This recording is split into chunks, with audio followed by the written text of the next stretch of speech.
Hi, my name is Bryan and Nicolette from Insomnicat Media, and today we're speaking to David Morse. David has worked at NASA for over 30 years. He's a life coach and a mentor, and a true inspiration to thousands of people. So listen in. And if you listen to the end, maybe we'll find out if there's aliens. Maybe.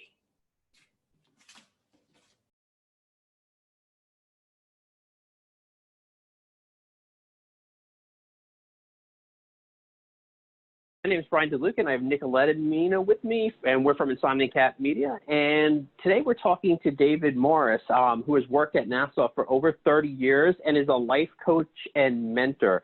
David and I actually met a few years back when I was actually visiting NASA. And David, can you tell us a little bit about yourself? Sure. I lived in college and living there. We emigrated to Canada when I was 11. I lived in Canada for 10 years, took a bachelor's and a master's at the University of Calgary. Then I went to UC Berkeley pursuing a PhD. I took a summer job at NASA doing economics of remote sensing, helping a couple of professors. And that was in 1975, and I never left. That's a quick stop for you. 30 years with NASA is pretty awesome, David. So that was that ever, did you ever envision that, or, like you said, it was just kind of something that you landed in and you stayed because you loved it? Right. Well, actually, if you include the years as a contractor, it's 44 years. Wow. Yeah. No, it isn't something I envisaged. I'm not particularly a fan of sci-fi. I'm not into fantasy. It wasn't a dream of mine to work in the space program, but there was an opportunity to come and work on the economics of remote sensing. There were two professors that were looking at a project to use satellite relay and sensors in the field to measure temperature, pressure, and a variety of other variables, relay them back to a central point using satellite relay, and then plugging them into a model. And the idea in that case was to predict the outbreak of an agricultural pest called the cereal leaf beetle, and then you could do spraying to adjust to it. So I was the one working the economics of that. I'm not a scientific background kind of guy. So that's how I started. That project, of course, was time limited. And so I worked with some of my friends, and between us, they taught me and I taught myself remote sensing. And that's an interesting area where you take data from satellites, Landsat at the time, aircraft, and what we call ground truth data, and you do a multi-stage sampling so that you can get a pretty darn good idea of what's on the ground without having to sample a lot of what's on the ground, being able to use high altitude data because that's more efficient and obviously a lot cheaper. So that was really where I started in remote sensing, particularly in the economics of it. But then I moved more into the technical side. The reality is, I hadn't intended to come to work for NASA. But when I was thinking about it this morning, I remembered when I was first in junior school, I was young. I remember the teacher coming into the class one day and saying, "Children, today the Russians launched Sputnik. It's not going to mean anything to you now, but years from now, you will remember this day." I thought, yeah, so what? Years from now, I do remember that day. Yeah. But things evolved, right, David? I mean, now, you do things like coach and mentor working with NASA. Can you tell us a little bit about that? Sure. I had a coach myself quite a few years ago, and I found the experience helpful. I mean, it's very good. Coaches don't tell you what to do. They try to encourage you to find your own way. But I found it was very helpful to have different perspectives and to be honest with yourself. It's so easy to be judgmental and defensive. And in a coaching environment, you tend to get away from that, and you open up and you take a hard look at who you are and how you do things. And then with some guidance from the coach, you make a judgment for yourself as to how you want to move forward, whether you like what you're doing or you don't, and all of that sort of thing. So I had that experience myself. And then as I got more senior in my career, and I don't have have a lot of personal objectives anymore because I know I'm coming to the end of my career, it occurred to me that I would probably like to be a coach myself. So about 10 years ago, I started the process. I went through certification, and then I have been a coach since. I could potentially do it outside of NASA, but I'm happy to do it within. I know the people, I know the process, I know what they're dealing with, and I just feel that adds a little to the ability to work with them in a coaching sense. That's so cool. Now, Yeah, as a, go ahead. I was just say we're better to be a coach and be an inspiration, than at NASA. It's a really amazing place to be able to do that. I know when we even met, we were very inspired by when you were talking with us. So. Now, my understanding is that you also do some motivational speaking. Is that correct, David? Yeah, I love doing that. The opportunity here does not come up that often. More the opportunity is to do being master of ceremony. So I've done it for some of our student events. I've done it for some external events. Perhaps the most exciting, and it wasn't motivational speaking, but when John Glenn returned to space at the age of 77 in 1998, I was lucky enough to be able to go down to Cape Canaveral and be part of the public affairs crew that did the media information around that event. And I was on the overnight crew, and the BBC said that they would like to do a drive time interview. So this is drive time in England about 8 o'clock. They do it a bit later. So that would be 3 o'clock in the morning in Florida. And I was the one on the overnight crew. And, I was born in England, so of course I'm going to help the BBC. I would help anyone, but it's nice to do the BBC.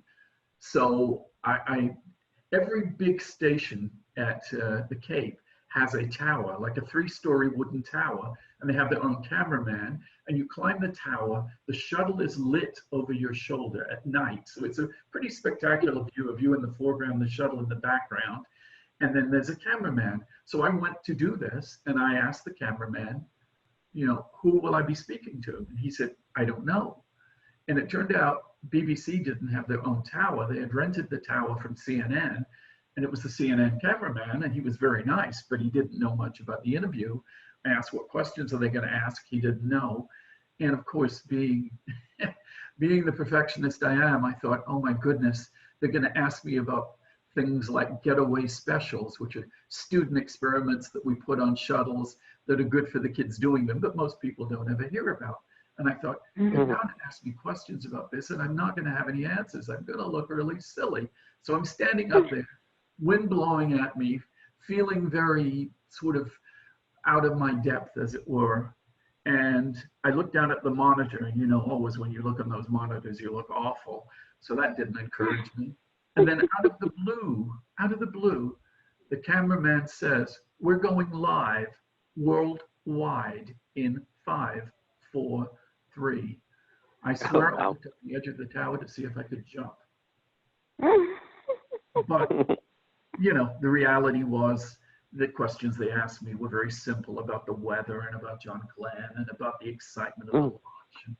It was very benign, very friendly, very cordial. The irony was, and boy, what a learning lesson this was, 3 years later, I was in Amsterdam, and somebody came up to me on the street and said, I know you. And I said, no, I don't think so. And they said, yes, I know you. And I said, no, not possible. And they said, do you work for the BBC? And I said, no. And they said, do you work for NASA? And it was like, oh my goodness. 3 years later, somebody in Amsterdam recognizes you. Oh, wow. And what that taught me was, wow, what must it be like to be a real celebrity and get that all the time? And that's, for me, fun. When I had some NASA stickers with me, I was happy to share them. But, if you got that all the time, that must be challenging. Yeah. So, David, where do you find your inspiration, especially as you speak motivationally? I like to help people. I'm getting on in age, I'm on in my career. It's, when you coach, you cannot do things for people. They have to do it for themselves. And as a coach, you have to be committed to the process, not to the outcome, because the outcome, you want a good outcome for the person, but the outcome is at the determination of the person you're coaching. But when you coach somebody and they just, we call it opening up space for them. You try to help them open up space to see perhaps new ways or a different perspective, or how they might handle things differently. And you let them discover it with some guidance. There is, to me, I have always loved talking to 10,000 people. I would never have guessed I would have loved talking to somebody one-on-one as much. But when you try to work with somebody, you see their growth, and then quite often they will tell you, you changed my life. Even though you know you didn't, they changed their own life. There is something so spectacular and heartfelt and meaningful about that. And it almost makes me cry to think about it. Yeah, it's amazing. It's just great stuff you're doing, David. Yeah, coaching just is really, it's a challenge, but it's fun. Everybody has different needs. Some people simply need somebody to talk to in an open way about issues they wouldn't talk to anybody else about. And it's amazing how often they can see them from a different perspective. You offer some guidance, some thoughts, and they just see things differently. It's an amazing thing. I tell you a funny story. I went to a training class, 30 years ago. And at the break, they asked, what's most important? What you think of yourself or what other people think of you? And I can't blame it on my English heritage, but I was born in England, where we hang the curtains with the good side out and the lining in, and there's the keeping up with the Joneses, or there used to be. And so my answer is, what other people think of you? And they asked the first person, and the person said, what you think of yourself. And the next person said, what you think of yourself. By the time it got to me, of course I lied and said, what you think of yourself, but I didn't believe it. And then I had to think, wow, I really have to rearrange my thinking. How many things do I have backwards? And it was the first really eye-opening moment for me. And subsequently, as I say, years later, I went into coaching and all, but I just learned to look at things from a different perspective.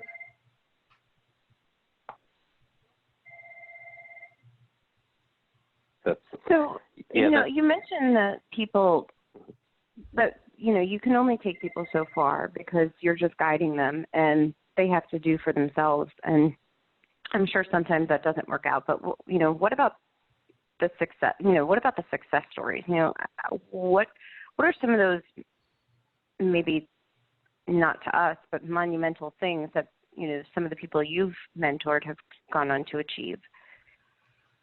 Well, I don't track people after I work with them in coaching, but there was one gentleman that ran a project, and he was very hardworking, but he was a little challenging to get along with. So he tended to do the work himself, and he was stressed. His family situation was falling apart. Everything was really bad. And so we talked about priorities, and you've got to make yourself a priority as well as other things. And ultimately, he changed jobs. They put more people on the project. The project worked better. He was happier. So that's the sort of thing that can come of it. You can't always get an outcome that you might like to choose. But what you can do is get people to be aware of their situation, and you help them come to that awareness. Sorry, the phone keeps ringing. I just hung it up. You're very important. You're very popular, David. I was about to say, did NASA calling you to? Is it the red NASA phone?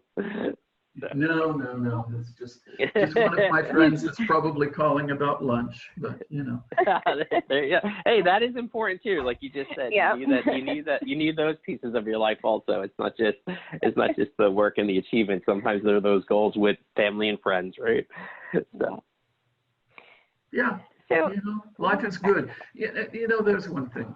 I just have a positive outlook on life. I don't know why you would have a negative one. Yeah, I've been lucky. I've had great jobs. I've enjoyed myself. I feel a part of a mission.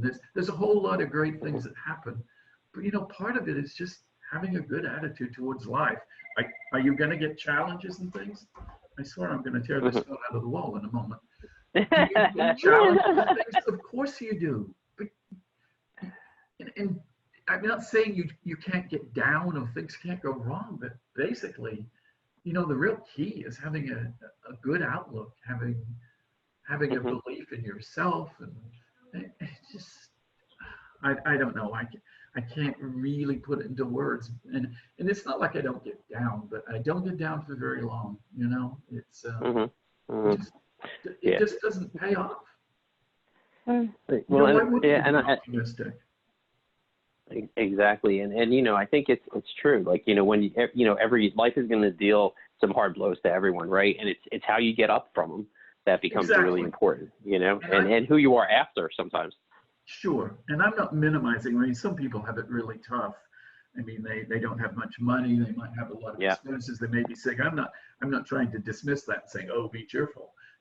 No, some people have it very tough, and some people have really bad things happen. One of my friend's fathers just died at a very young age. It's tough, but by and large, if you keep moving back towards a positive attitude and helping other people, I can't put into words how rewarding that is. I probably would not have guessed that when I was young. I used to jokingly say, give me a spotlight, give me a podium, and get out of the way and let me talk. And there's that side to me. I like doing that. But I also like working one-on-one with people, and that is incredibly rewarding. And the biggest reward is really to yourself, because you have the satisfaction. You like to see people grow, change, enliven, whatever you would say. I don't know how to put that into words. I don't know how to explain that. It's something you experience. Coaching is a wonderful thing. Well, I have one last question actually for you. I was thinking a little bit about, how coaches can change the trajectory of individuals, but, you do this for folks in a major organization, what kind of impact can that have on any company? If coaches were to come on board, how can they impact companies as a whole? Well, you don't impact companies as a whole, you impact at the individual level. And, I've said it many times, but I cannot change anybody, and I wouldn't seek to change anybody. All I would try to do is, the words they use in coaching, open up space for them to see different possibilities. How can it help?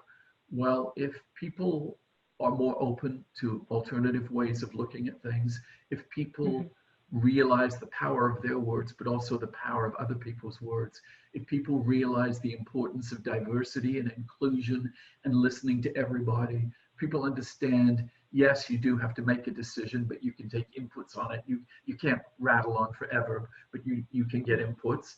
Of course, we all understand sometimes there's a project and a deadline and you've got to get on with it. But the more that you can engage and involve people, you're getting a collective decision and you're getting collective buy-in. And that's incredibly powerful, productive, and potentially rewarding and profitable. Right. Absolutely. It's, David, you're definitely a true inspiration to us. And I'm sure, thousands of other people at NASA that you've worked with and touched over the years. So. Well, thank you. Yes, I don't spend time thinking about it, but yeah, it's a good feeling. I remember when I was a contractor and I had an employee, a lady, who said, I don't really like my work. And so we sat and talked for a while, and I encouraged her to go seek other work. I wasn't getting rid of her or anything. Lo and behold, she moved on. She eventually went to Washington, D.C., and she became a fairly significant official high up at NASA. And it was her doing, But basically Right. all she needed was the encouragement to try something new. Sometimes you have to, I don't know why, but sometimes you have to give people permission to do something else. And it's, Mm-hmm. maybe it's like when your mother gave you permission to try things. And it's, I don't know, coaches don't do that per se, but sometimes that's what happens. And people just feel more emboldened to try something new. I get it. Yeah. Well, David, thank you. Thank you for, Nicolette, did you have any other questions? No, I was just about to say the same thing as you. Yeah. David, thank you for joining us today. It was always a pleasure, and you're always an inspiration to talk to. Well, thank you, Bryan and Nicolette. I enjoyed talking with you. If there's anything that you would like to come back at me for or ask, I'd be happy to do that. But, basically, I just encourage everybody to make the best of your life, be as cheerful as possible, try to have a solid outlook, even when there are bad times, and I know there are bad times. Try to just make the most of every day because, for all of us, today could be your last day. So why wouldn't you enjoy it, live in the moment, think to the future, plan for it, but be happy. That's a great way to wrap up. Thank you, David. It is. Thank you, David. You're very welcome. Take care.